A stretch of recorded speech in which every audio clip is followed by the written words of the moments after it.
The day my parents uninvited my son from Christmas was the day I finally woke up. It was early morning, and the November frost traced delicate patterns across my kitchen window. I stood in silence, gripping a half-empty mug of coffee, the warmth long faded. 7 months had passed since Mark's sudden death, yet each morning was still like waking into a different life, one I hadn't chosen. Liam's tiny voice echoed down the stairs, pulling me back to the present. "Mom, my socks disappeared again!" A faint smile touched my lips. Mark had always joked about Liam inheriting my chaotic energy, and now those jokes were precious memories. "They're by your bed, honey. Check again." My in-laws, Mary and John, had become my strongest anchor since losing Mark. Not a day went by without their quiet acts of kindness. A pot of homemade stew left on the doorstep, small envelopes of cash hidden discreetly in grocery bags. Each gesture reminded me that Liam and I were loved, seen, and never alone. But as much warmth as Mary and John provided, the absence of my own parents had grown colder, sharper. Looking back, it had always been this way. Olivia, my older sister, was their golden child, beautiful, effortlessly charming, and unapologetically favored. As children, while Olivia's ballet recitals filled photo albums, my small academic achievements barely earned a nod of approval. When Liam was born, I naively hoped things would change. Perhaps my parents would finally see me, celebrate my child the way they'd celebrated Olivia's 3 perfect children. But reality soon hit like ice water. During family dinners, Liam's eager questions were met with thinly veiled irritation, while Olivia's kids, silently glued to screens, were praised as so well behaved. I spent years quietly swallowing these little hurts, desperate to maintain peace and family unity. Even Mark had gently questioned this pattern. "Sophie, is this really the kind of love we want Liam to grow up chasing?" I never answered him clearly. Perhaps I wasn't ready for the truth then. But that cold Tuesday morning, the truth finally arrived. My phone buzzed aggressively, my mother's name flashing on the screen. My stomach tightened instinctively. "Sophie," her voice was overly bright, dangerously sweet. "This year your father and I want a more sophisticated Christmas. Just adults, no children." My heart skipped painfully. "What about Liam?" She paused just long enough to reveal the answer I already dreaded. "Mary and John would love to have him. You understand, right, dear?" I stayed silent, shock rendering me speechless. "Well, we'll see you around 7." She hung up swiftly, not bothering to wait for my response. As I lowered the phone, bitterness coated my tongue. I glanced toward Liam, who had appeared in the doorway, mismatched socks proudly displayed. His bright, innocent eyes met mine, unaware of how casually he had just been dismissed by his grandparents. My heart broke a little more. "Ready for school, champ?" I forced cheerfulness into my voice, fighting back tears. Liam nodded eagerly, unaware of the turmoil storming inside me. Dropping him off that morning, I lingered at the gate, watching him run to his friends with carefree laughter. I realized then that it wasn't about me anymore, it was about him. It was about protecting Liam from feeling inadequate, unwanted, or unloved. From becoming like me, someone who had spent her entire life chasing affection from those incapable of giving it. In the silence of my car, my resolve hardened. Mark had once asked me the hardest question: is this the kind of love we want Liam to chase? And now, 7 months after losing him, I finally had my answer. No, absolutely not. And with that, the storm I'd quietly feared all my life began to gather on the horizon, ready to sweep away the illusions I'd desperately held on to. The office felt colder than usual that afternoon, or maybe it was just me. Every sound seemed amplified: the ticking of the clock on the wall, the hum of the printer down the hall, the distant chatter of colleagues. Yet nothing was loud enough to drown out the echoes of my mother's words. "Adults only Christmas." My phone vibrated sharply on the desk, startling me from my thoughts. I glanced down at the message glowing on the screen, Olivia's name glaring at me in bold letters. "Mom told me you're upset. Seriously, Sophie, it's just one evening without Liam. Try not to be so sensitive this time." My jaw clenched involuntarily, anger blooming hot in my chest.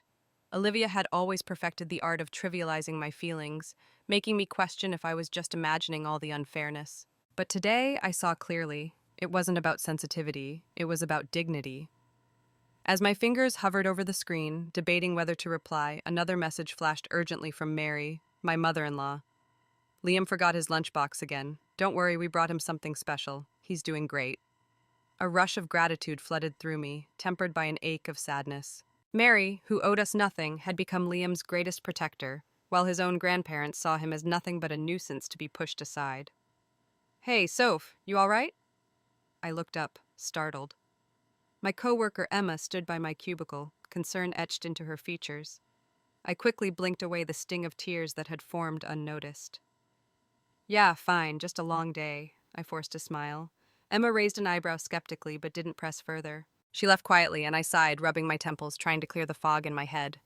At dinner that night, Liam poked silently at his spaghetti, unusually quiet. The silence felt heavy. He finally looked up, big brown eyes questioning. Mom, is Grandma mad at me? Did I do something wrong? My heart plummeted. His innocent question cut deeper than any cruelty my family had thrown at me. I took a deep breath, steadying myself before answering gently. Of course not, sweetheart. Grandma just wants a different kind of Christmas this year. Oh, he whispered softly, shoulders slumped in quiet acceptance, a sight far more heartbreaking than tears. That night, long after Liam had fallen asleep, I sat alone beneath the soft glow of our small Christmas tree. Memories danced in the shimmering lights, Mark wrapping presents late into the night, Liam's laughter echoing as he decorated cookies. Now it felt like a lifetime ago. The phone buzzed once more, my father's name lighting the screen this time. I stared, fingers trembling slightly as I answered, expecting more dismissive justifications. Dad? My voice barely rose above a whisper. Sophie. His voice sounded strained, older somehow. Listen, just do as your mother says, all right? It's easier this way. You know how she gets. Something inside me snapped. Easier for whom? And what about Liam, Dad? What do I tell him? He hesitated, sighing deeply. He's a tough kid. He'll get over it. Like I did, I shot back before I could stop myself. Silence filled the line. Years of unspoken resentment hung between us. Good night, Sophie, he finally murmured, hanging up abruptly. I lowered the phone slowly, feeling something shift inside me. It was a quiet but profound realization. My family's disregard for Liam wasn't new. It was the continuation of how they'd always treated me. But now it was no longer about me tolerating their behavior. It was about my son, innocent and vulnerable, needing protection from the same painful legacy. In the stillness of that December evening, I realized clearly, perhaps for the first time in my life, that love shouldn't require begging. It shouldn't demand silence or blind compliance. Love wasn't something you had to earn through obedience or sacrifice. My heart, battered and bruised, beat stronger, clearer. A fire began to burn within me, not fueled by bitterness, but by newfound clarity and strength. I would attend their so-called adults-only Christmas party, but not as the compliant daughter they expected. This time, I'd arrive with eyes wide open, ready to face the truths I'd spent my entire life avoiding. The quiet, uncertain girl they'd molded for years no longer existed. I was Liam's mother, ready for the silent battles ahead. Christmas Eve arrived quietly. Snowflakes danced outside my windshield as I pulled into my parents' driveway. A bright glow spilled from the windows, warm and inviting. Yet tonight, the comfort of my childhood home felt strangely alien, as if I'd never truly belonged here. Walking toward the front door, each step felt heavier, weighed down by expectation, disappointment, and quiet fury. My heart quickened, not from excitement, but from dread. My fingers tightened around the bag of carefully wrapped presents, a hollow gesture for a family that didn't truly see me or my son. Inside, laughter and the hum of holiday music greeted me. I paused at the threshold, taking a deep breath. The door swung open suddenly, Olivia appearing with her signature flawless smile. "Oh, Sophie, finally here!" she chirped, hugging me briefly without warmth. Her eyes quickly scanned behind me. "No Liam?" My jaw tightened. "Adults only, remember?" "Oh, right," Olivia laughed casually, brushing off my cold tone as easily as she always had. "Come in, everyone's waiting." Entering the living room, my stomach knotted sharply. Around the tree, kids dashed about excitedly, tearing through wrapping paper, tossing around ribbons. My cousin's children squealed with joy. Olivia's kids sat in the corner, immersed in their screens as always, but they were here, invited, welcome, not Liam. The realization hit hard, like ice water splashing into my face. My mother had lied. Liam had been singled out deliberately. My fists clenched involuntarily, nails biting into my palms, a sharp pain grounding me. "Sophie, dear," my Aunt Helen approached, hugging me warmly, genuinely confused. "Where's Liam? I brought his favorite chocolate cookies." Before I could respond, my Uncle Peter interrupted cheerfully.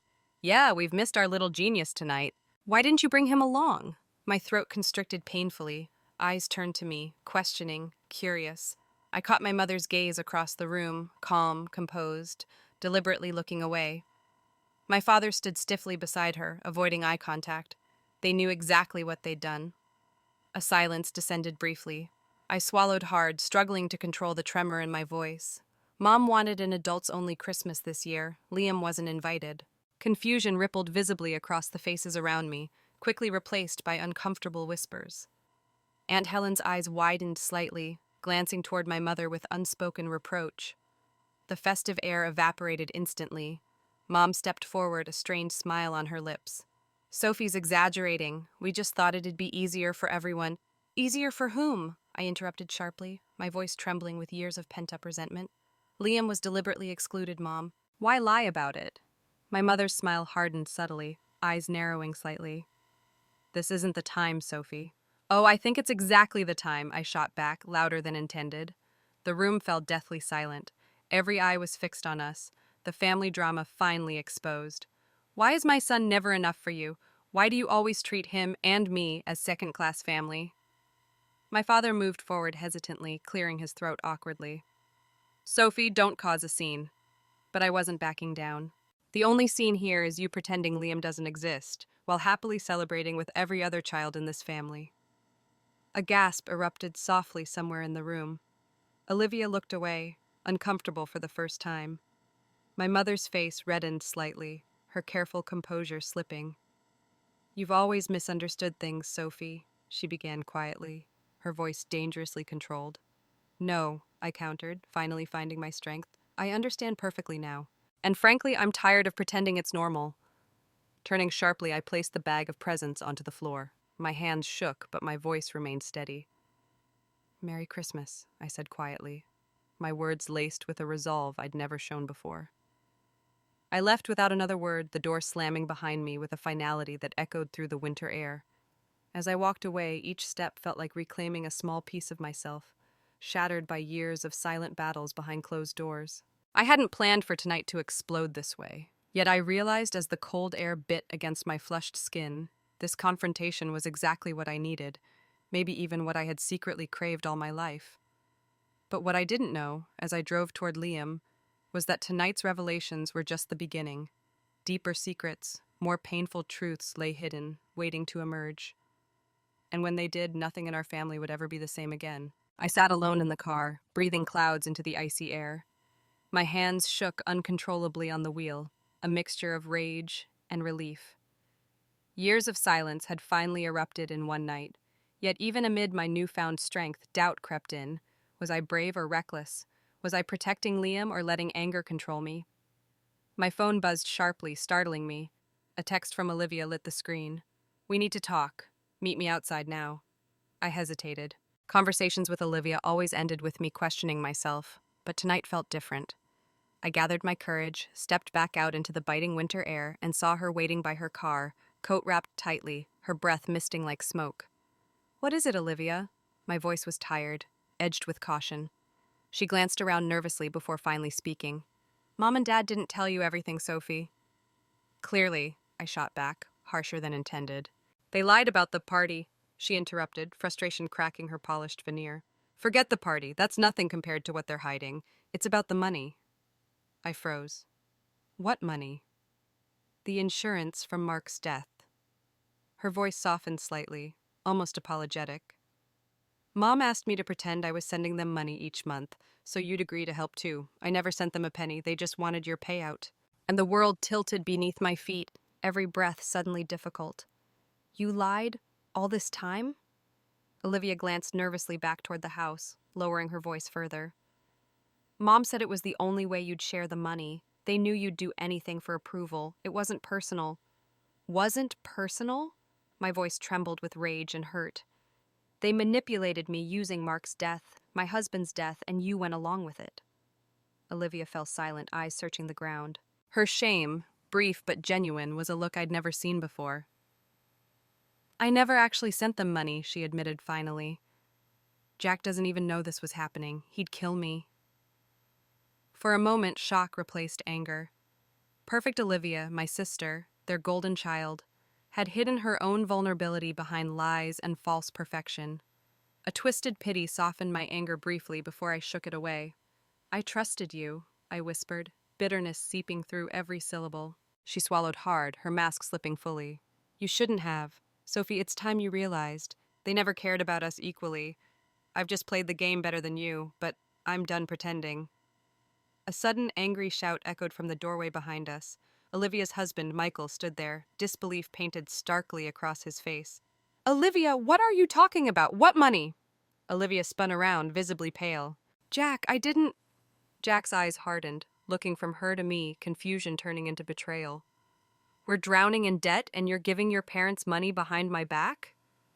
No, it wasn't real. It was just. Olivia's perfect composure shattered completely. Mom and Dad needed Sophie's money. Jack turned to me, bewildered. Sophie, what's going on? I took a deep breath, voice steady and cold. Mom and Dad manipulated me into supporting them financially, claiming Olivia was contributing too. She just confirmed it was all a lie. Jack stared at Olivia as though seeing her clearly for the first time. Hurt filled his eyes, and then, quietly, painfully, he walked away without another word. Olivia stood motionless, her perfect world crumbling visibly around her. Her voice was small, almost childlike. I didn't think it would get this far. I turned away without responding, numb with shock, betrayal, and grim clarity. The family I'd always chased, always tried to please, had never truly existed. Back in my car, tears finally blurred my vision. I didn't cry from grief for myself, rather for the years wasted chasing false approval, love that was never genuine. My phone buzzed again, Mary's warm voice greeting me softly as I answered. Liam's asleep here on the sofa. He made cookies tonight. Said he wanted you to have the first taste. Her words, tender and simple, reminded me sharply what real family felt like. I wiped away the tears, started the car, and drove toward Liam, determined more than ever. Yet beneath my resolve, uncertainty lingered. I knew tonight had opened wounds that wouldn't heal quickly, and as I drove through the darkness, I realized this painful revelation was not the end, but merely a doorway into deeper shadows waiting to surface. In the days following that disastrous Christmas Eve, a quiet storm raged inside me. Nights became a battleground, each moment of silence filled with doubts whispering harshly in my ear. Had I made the right choice or simply shattered our family beyond repair? My phone never stopped vibrating. Texts from Mom, Dad, even Olivia, each begging for forgiveness or promising explanations I no longer wanted. I read every message, feeling strangely detached, as though they belonged to someone else's story. After years of desperately craving their validation, I was finally numb to their pleas, but numbness soon gave way to uncertainty, gnawing at me relentlessly. One night, as Liam drifted off to sleep beside me, he mumbled softly, eyes heavy with dreams. Mommy, did Grandma say sorry yet? I brushed a gentle hand through his hair, heart aching. Not yet, sweetheart, but she will. I couldn't promise him anything more, especially when I didn't even know if I could forgive them myself. Protecting Liam meant setting boundaries, even if those boundaries carved deep scars into my heart. The final straw came on a freezing January morning. My phone buzzed harshly, breaking the fragile quiet as Liam finished breakfast. Mom's name flashed urgently once again. Against my better judgment, I answered, "Hello?" Her voice crackled with tears, yet underneath lay a familiar bitterness. "Sophie, please stop being stubborn. Family forgives each other." "Family shouldn't manipulate each other either," I countered softly. She ignored my words, continuing sharply. "You're punishing Liam too, you know. He needs grandparents." A surge of anger tightened my throat, words sharper than I intended. "He needs grandparents who truly love him, not ones who use him to get what they want." The silence stretched painfully between us, each second confirming the truth I'd long denied. Finally, I spoke calmly but resolutely. "I'm done, Mom. No more money, no more games, no more pretending." Before she could respond, I ended the call, hands trembling. That single action felt terrifying yet liberating, like stepping from the edge of a cliff and discovering I could finally fly. Immediately, I opened my banking app and canceled the recurring payments. Each tap of the screen released chains I'd carried silently for months, maybe years. I breathed deeply, relief mixing with sadness. Yet, as freeing as that moment was, doubt still whispered cruelly. Was I abandoning family or finally protecting Liam? Maybe both.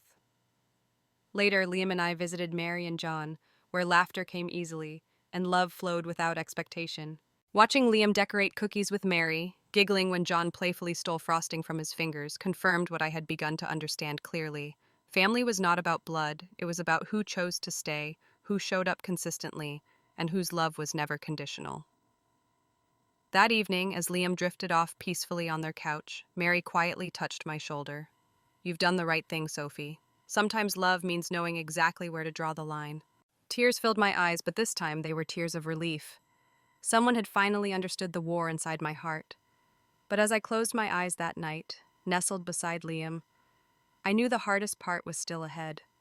Drawing the line was one thing. Holding it firm against the waves of guilt, doubt, and lingering love was another. And deep inside, a quiet voice whispered that the battle was far from over. Weeks passed, and life gradually settled into a fragile peace. I'd started believing the storm had finally calmed, until a single phone call shattered the silence I'd carefully constructed. It was a Thursday afternoon, gray and lifeless, when Dad's number flashed on my screen. For a moment, my thumb hovered hesitantly, memories of our last exchange fresh and painful. I inhaled sharply and picked up. Sophie, his voice cracked, heavy with exhaustion. I'm calling from the hospital. Your mother, she's here. My heart clenched painfully. What happened? He hesitated, his voice softer, suddenly vulnerable. A minor stroke. She's stable now, but she's asking for you. 1,000 thoughts collided within me, anger, sadness, guilt, each fighting to be heard. My voice trembled slightly as I answered, I'll come. Driving to the hospital, anxiety gripped the steering wheel tighter than my fingers ever could. I didn't know what scared me more, facing Mom again or realizing part of me still cared deeply despite everything. When I entered her room, Mom appeared frail and small beneath white hospital sheets. Her eyes met mine instantly, widening briefly, showing genuine vulnerability, an expression so unfamiliar that it startled me. Dad stood silently in the corner, shoulders slumped in quiet resignation, a far cry from his usual authoritative presence. For the first time, I saw my parents clearly, not as the distant figures who'd hurt me repeatedly, but as two aging people who'd lost control of their own narratives. Sophie, Mom's voice was barely audible, eyes glistening with unshed tears. I didn't think you'd come. I didn't either, I admitted softly, standing near the door, cautious and hesitant. She reached weakly toward me, her hand trembling. I know we've hurt you, hurt Liam, but I never meant— You did, I interrupted gently, voice shaking. You meant every choice you made. Pretending you didn't is worse than the choices themselves. She swallowed, eyes darting away momentarily before meeting mine again, braver this time. You're right. I'm sorry, Sophie. Those 3 words, words I'd longed for my whole life, landed strangely. They felt real yet foreign, like something I wasn't sure how to hold. I moved closer, heart pounding, struggling to balance forgiveness with caution. We all make mistakes, she continued quietly, but I see now, clearly, that you deserve better from us. My chest tightened, an ache of longing clashing fiercely with the scars they'd inflicted. I glanced toward Dad, his silence confirming he shared her regret. I can pay the hospital bill, I said quietly, surprising even myself. But nothing more, not anymore. Mom nodded slowly, eyes brimming. That's fair. We sat in awkward silence, no dramatic reconciliation, just cautious, fragile peace. Before leaving, I paused, turning to both of them, my voice stronger than I'd expected. Family shouldn't mean sacrificing your dignity or self-worth. Liam deserves more. So do I. Neither spoke as I walked away, but for the first time their silence felt respectful, not dismissive. Outside, the cold air bit my cheeks, reality returning swiftly. This wasn't closure, merely a fragile truce, an acknowledgement that boundaries were finally drawn, respected, but not easily crossed again. As I drove home to Liam, clarity settled quietly in my heart. I could forgive without forgetting. I could move forward without returning completely. The pain still lingered, wounds still raw, but healing had begun. Yet somewhere beneath this newfound strength, doubt whispered softly, could forgiveness ever truly heal wounds this deep, or would scars always remain, hidden beneath fragile smiles and careful distance? Only time would reveal that truth, but for now, setting boundaries was enough. Spring arrived quietly, painting the neighborhood in soft greens and delicate blossoms. The snow had melted away, leaving behind only faint traces of the winter I'd endured, the season that had reshaped everything I understood about family and forgiveness. One warm afternoon, Liam and I planted flowers in our tiny front garden. His hands, caked with rich soil, dug eagerly into the earth. Watching him carefully bury each seed, his eyes full of wonder, filled me with quiet hope. Perhaps healing, like these seeds, required patience and care, something I was slowly learning to give myself. My phone buzzed quietly on the porch steps, breaking the peaceful moment. Aunt Grace's familiar name appeared on the screen. I picked up hesitantly. Sophie, Grace's voice was warm yet cautious. Your mom called. She's worried about you and Liam. She wants to see him. I closed my eyes briefly, breathing deeply before answering. I don't know, Grace. After everything. I understand, she said gently. But people can change. Maybe she finally sees what she's lost. Doubt gnawed at my heart.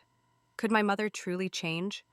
Or was this just another manipulation, disguised cleverly as genuine remorse? Days later, another call came, this time from Mom herself. Her voice was softer, less assured, carrying vulnerability I'd rarely heard. Sophie, I know things can't be fixed overnight, but could I at least see Liam, please? Her plea tugged at something deep within me. It was the first time I'd heard genuine longing in her voice, not for money or control, but for her grandson. I hesitated, my protective instincts warring fiercely with a cautious hope. I'll think about it, Mom. That evening, Liam climbed into my lap, pressing his cheek against mine. Mommy, Grandma called me today. She said sorry. She said she misses me. My heart sank slightly. Mom had called Liam directly. Anger flared briefly, but Liam's hopeful eyes calmed me. I stroked his hair, feeling lost between protecting him and letting him experience family, even flawed ones. How do you feel, sweetheart? He shrugged gently. I miss her too. Maybe she learned to be nice now? His innocent words pierced through my defenses. Could I deny Liam a chance to experience reconciliation, even if I couldn't fully trust yet? Days later, I stood nervously at our doorway, Liam gripping my hand tightly. Mom approached slowly up the walkway, looking fragile and tentative, nothing like the proud, controlled figure I'd always known. She knelt carefully before Liam, voice trembling with sincerity. Liam, Grandma was wrong, very wrong. I'm sorry for hurting you. He studied her quietly, then stepped forward, gently hugging her neck. It's okay, Grandma. I forgive you. Tears filled her eyes, gratitude softening her face. For the first time, she looked directly at me, not demanding, not dismissive, simply vulnerable. Thank you, Sophie, she whispered. I nodded slowly, not yet ready for words, not fully prepared to trust again. But allowing Liam this moment was my first step toward forgiving. Not forgetting, not erasing the pain, but carefully building a fragile bridge toward healing. Yet deep inside, I knew clearly, one sincere apology couldn't undo years of hurt. Trust would need time, action, proof. And as Mom walked away that evening, leaving behind an uneasy peace, I wondered quietly, could broken bonds ever fully heal, or would they forever remain delicately mended, forever fragile, waiting for one wrong step to crumble again? Summer brought warmer days and longer nights, slowly washing away the shadows that had lingered far too long. Liam and I gradually settled into a rhythm of our own, a quiet life built around comfort, trust, and love without conditions. Yet beneath our newfound calm, I still felt the presence of unanswered questions and unfinished healing. One afternoon, Liam splashed playfully in Uncle Ben's backyard pool, laughing with cousins he'd only recently grown close to. I sat beside Aunt Grace, quietly sipping lemonade, warmth spreading gently through my chest as I watched Liam thrive under genuine affection. You look peaceful, Grace said gently, glancing at me sideways. I'm getting there, I admitted softly. But I still wonder, am I wrong for keeping boundaries with Mom?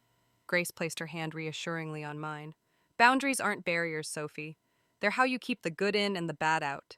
You deserve peace, and Liam deserves family who loves him fully. Her words resonated deeply, reaffirming a truth I had finally begun to accept. Later that evening, back home, Liam snuggled beside me, yawning sleepily. "Mommy, will Grandma and Grandpa come for my birthday?" I hesitated, gently brushing hair from his forehead. "Would you like them to?" "Only if they promise to be nice," he whispered, eyes closing slowly. "Family has to promise to be nice." Tears burned behind my eyes, his simple wisdom touching me profoundly. "Yes, sweetheart, they do." A few weeks later, Liam's 8th birthday arrived bright and cheerful. Friends and family filled our small backyard, laughter and music drifting gently through the warm air. Mom and Dad stood quietly at the edge, uncertainty softening their faces. Dad's eyes caught mine briefly, hopeful but respectful. After the cake, Liam approached them bravely, eyes shining. "Grandma, Grandpa, thank you for coming." Mom knelt slowly, genuine tears filling her eyes. "Thank you for inviting us, Liam. We promise to be nice from now on." Dad's voice softened, adding quietly, "And we'll keep that promise." Liam smiled warmly, then rushed back to play, leaving my parents standing quietly, humbled yet hopeful. Mom turned hesitantly toward me, silent apologies passing between us without words. I nodded slowly, offering the first genuine smile I'd given her in years, not forgiveness complete, but a beginning. That night, as stars filled the quiet sky, I stood alone on the porch, breathing deeply, heart strangely lighter. I knew clearly now, our wounds would never fully vanish, scars would remain.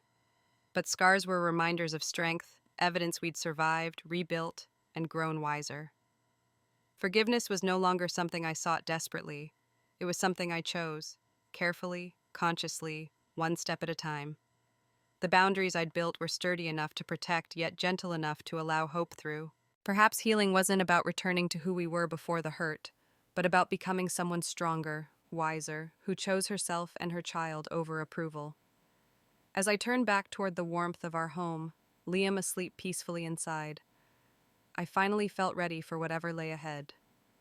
The wounds weren't completely healed, the future not fully certain, but I'd planted seeds of tomorrow carefully, trusting they'd bloom beautifully in their own time.